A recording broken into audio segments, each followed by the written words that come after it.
Part 3. You will hear some students talking about their studies. First, you have some time to look at questions 21 to 24.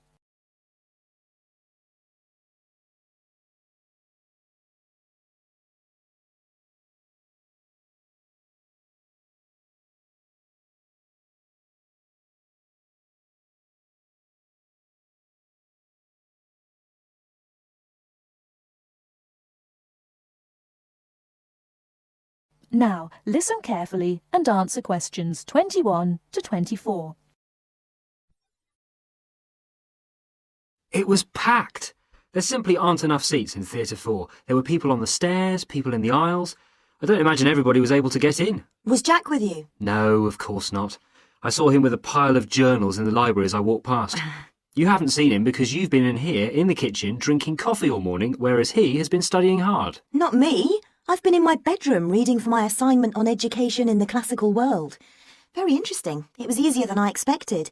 I should have been at the gym training for my next race, but that'll have to wait.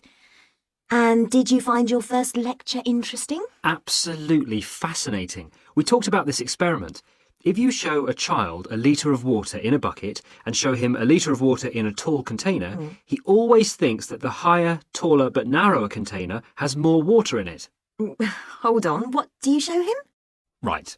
You show him two things. A bucket with a litre of water in it, and also a tall glass vase-like thing or any tall container. This also has a litre of water in it. Now, he will say that the tall thing has more in it than the short fat thing, that is, the bucket. And all children will say this, that is, up to about 5 years of age. You can then actually pour a litre of water from the bucket into the taller, narrower container, and the child will still say that the tall container contains more water, even though he's just seen the water come out of the bucket. And what's the point of that? Is it about measurement? No, it showed how children are quite unable to think logically. It's connected with my assignment. It's about cognitive development of young children over time. That's to say, it's about how they think. But didn't you do that assignment last year? No, I didn't. You see, I missed out on the first year when I changed subject.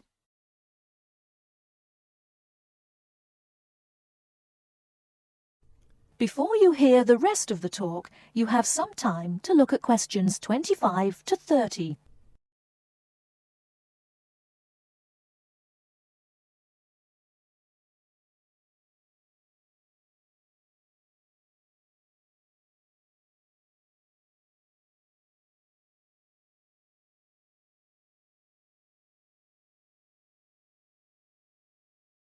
Now listen and answer questions 25 to 30.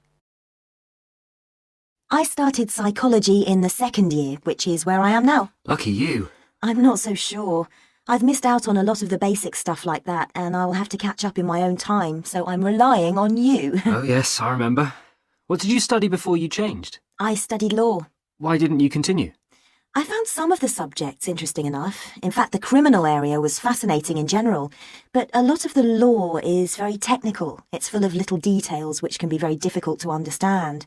And I've got a terrible memory too. I could never get all the rules and exceptions into my head. My number one hate really was international trade, which was a minefield of rules and exceptions. In fact, I think it was a complete nightmare. But law is such a popular subject. Lots of people would like to study it. I'm sure they would, but they often don't realise that it's very book-based.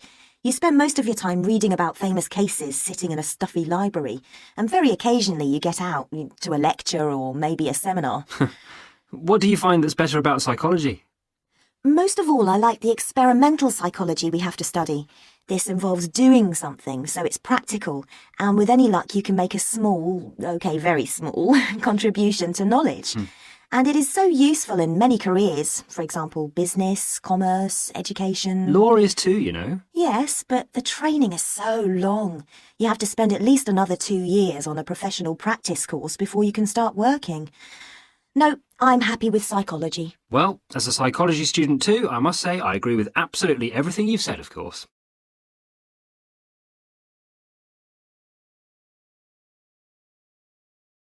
That is the end of Part 3.